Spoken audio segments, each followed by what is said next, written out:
What's going on, everyone? This is Hector from Speak Spanish, and on this video I want to shed light on the most overseen aspect of language learning, which fixes the biggest issue that pops up whenever you engage in conversations in Spanish. And it's not pronunciation, it's not the speed of native speakers, it's not grammar, it's not tenses, it's none of that. The major hurdle is fluency. And you can think about it this way. Your brain goes like, it formulates a sentence, so it goes like word, translate those words, speak them.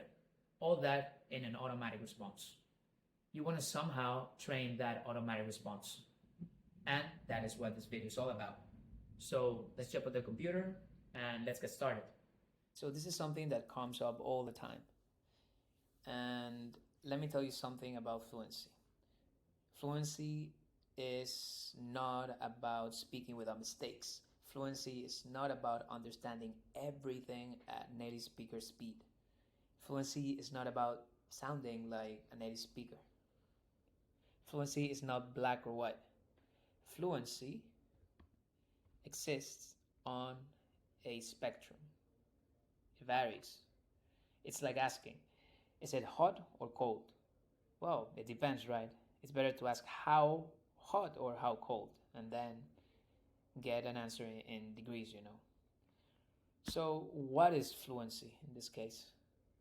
Well, fluency is about getting your message across, right? It's like texting your friend, and as long as your friend get what you're saying and you get their reply, that's fluent communication.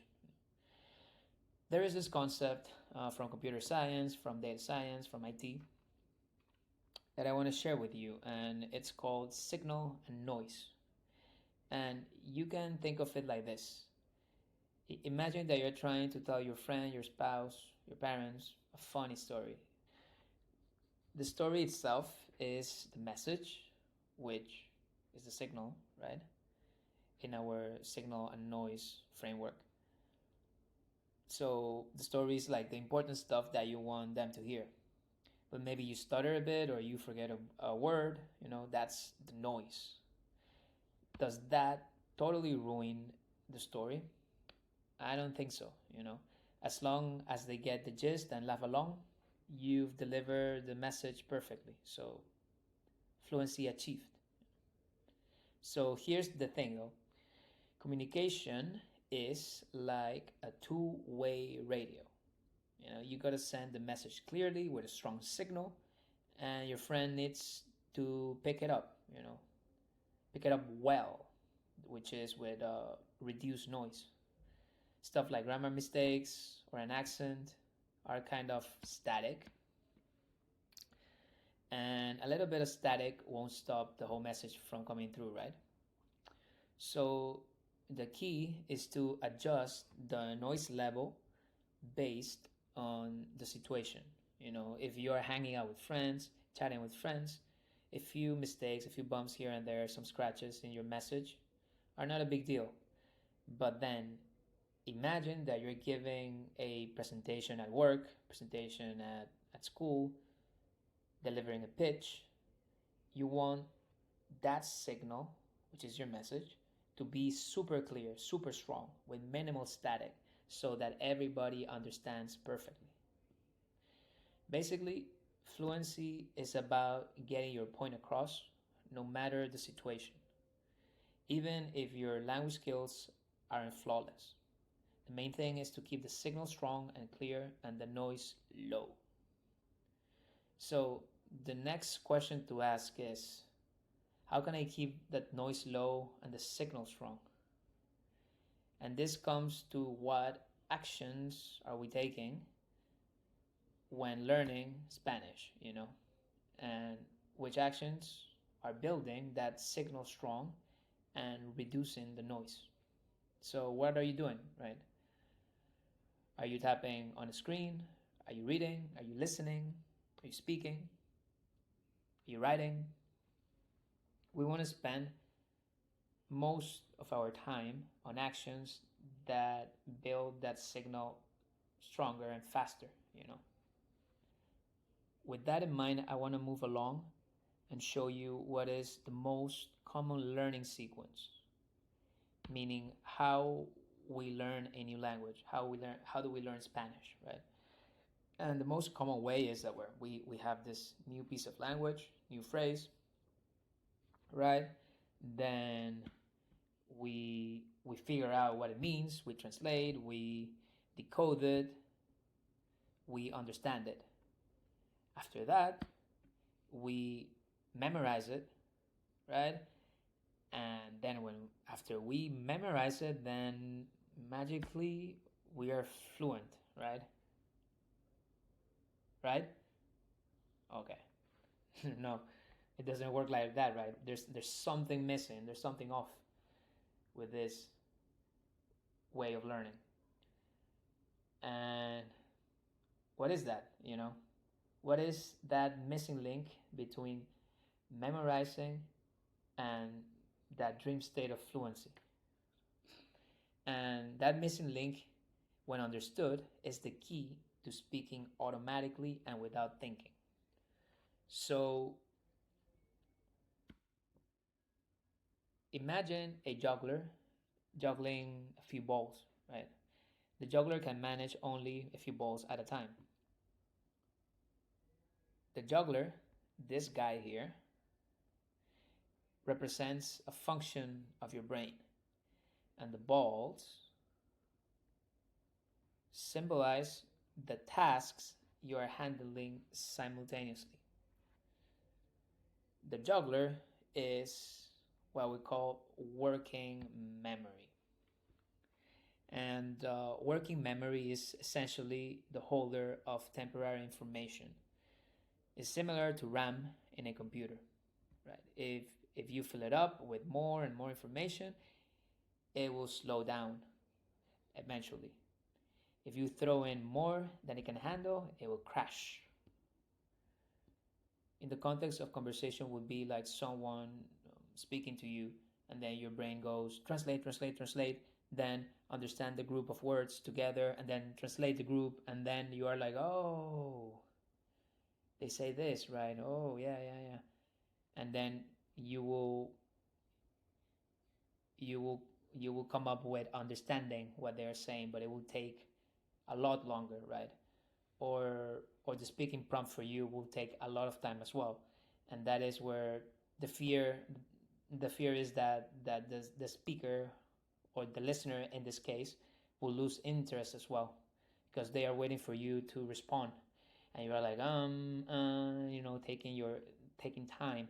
And the more time goes on, the more pressure gets put on, which then takes one of those balls away from your working memory, allocated to Spanish, so that you're worrying about them, and then you're still trying to translate a sentence, and then you're worrying and translating, and then you're like and then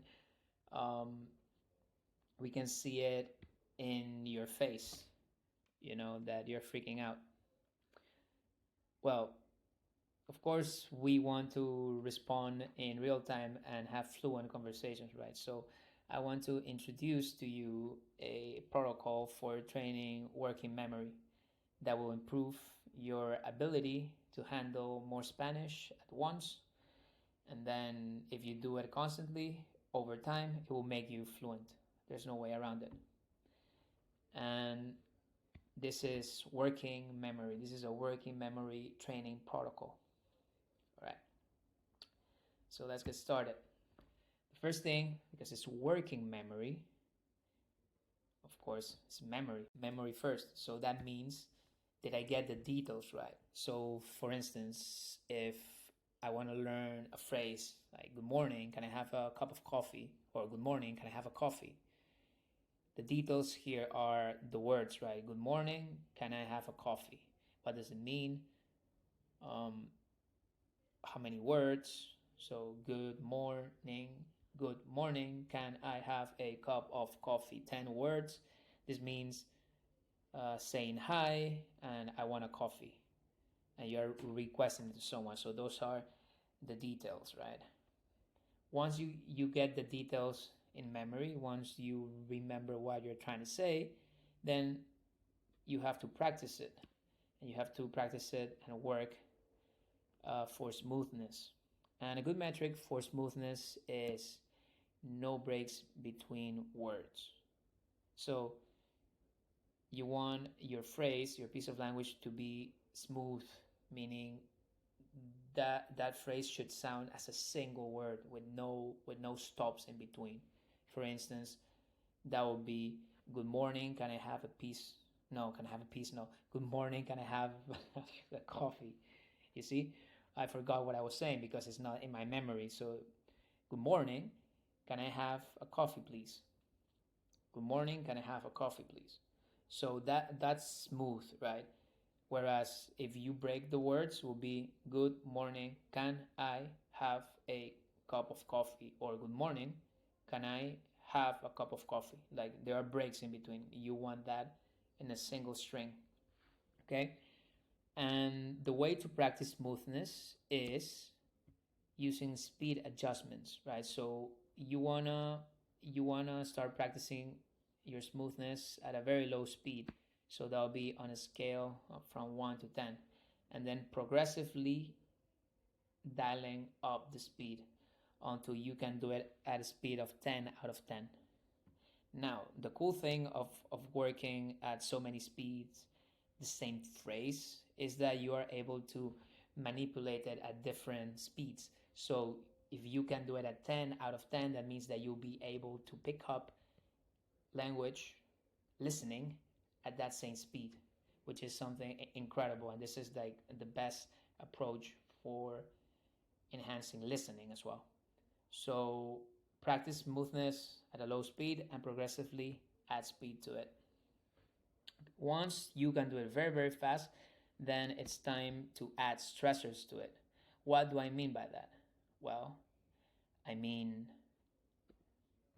adding distractions, stacking distractions on your working memory. So distracting your brain at the same time that you're trying to produce the same phrase. So, for instance, if I want to say, good morning, can I have a coffee, please? I would say, but then if I want to distract myself or be distracted as I'm saying it, well, I can be distracted with some music on the background, maybe some dogs barking at me. I have to listen to those dogs, ignore them, that's a distraction, and focus on producing the phrase smooth and at speed, you know. And you will notice as you start to stack stressors on that piece of language that your memory is going to fail, your smoothness is going to fail, and you won't be able to do it at speed. That's why adding stressors will will will set you back to training things with that stressor. It's like a new phrase basically. So it's really fun to play this game that you manage to say this phrase at a level, but then you can still make it harder for yourself. And the harder you make it, the easier in conversations with people socializing things get, because you're not as distracted, you are not as stressed out as you can be or simulate that stressing situation at home, which is pretty cool. Remember this guy?